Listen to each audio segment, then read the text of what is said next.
तो अगर ये 5 atm हो गया, जब मैंने टेम्परेचर को T1 से बढ़ा के क्या किया, TB हीट करके ही मान लो किया मैंने, हीट करके T1 से टेम्परेचर क्या कहते हैं TB, इस पे वेपर प्रेशर कितना हो गया 5 atm which is equal to P external.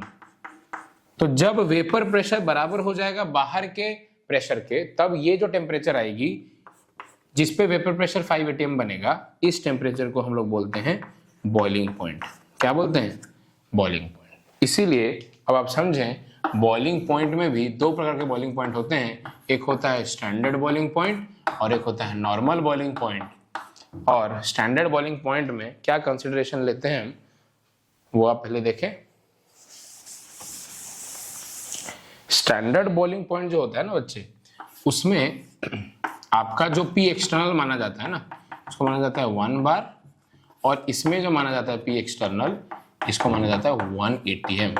ठीक है, तो मान लें अगर आपका कोई कंटेनर है, यहाँ पे भी आपका कोई एक कंटेनर है, बीच में मान लो लाइन खींच देते हैं। देखिए जो भी होगा, मान लें टेम्परेचर T1 पे इसका वेपर प्रेशर आ रहा है 2 atm। कितना आ रहा है, 2 atm नहीं, मान लो ये आ रहा है 0.5 बार। कितना आ रहा है, और बाहर का P एक्सटर्नल कितना दिया हुआ है 1 बार। मैंने वेपर प्रेशर अभी कितना माना है इसका 0.5 बार। कितना माना, 0.5 बार। अब मैंने T1 को बढ़ा के TB कर दिया। क्या कर दिया, TB। तो वेपर प्रेशर अंदर का कितना बना है, वो मान लो बन गया 1 बार। कितना बन गया, मान लो 1 बार। तो कुछ हीट करने के बाद वेपर जब बढ़े तो ये कहीं ना कहीं 0.5 से क्या बन गया 1 बार, और 1 बार क्या P एक्सटर्नल के बराबर है, हाँ सर 1 बार P एक्सटर्नल के बराबर है।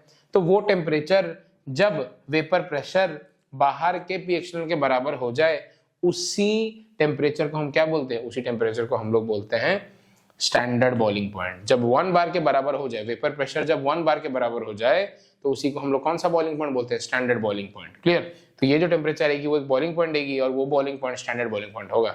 सेम चीज यहाँ पे भी होता है, बट यहाँ पे क्या होता है, मान लो कि मैंने T1 टेम्परेचर पे वेपर प्रेशर पाया 0.5 atm। कितना पाया, 0.5 atm। जब मैं वापस इसे हीट करूंगा, T1 को TB बना दूंगा, तो यहाँ जो वेपर प्रेशर आएगा वो आएगा मान लो 1 atm। कितना आएगा, 1 atm।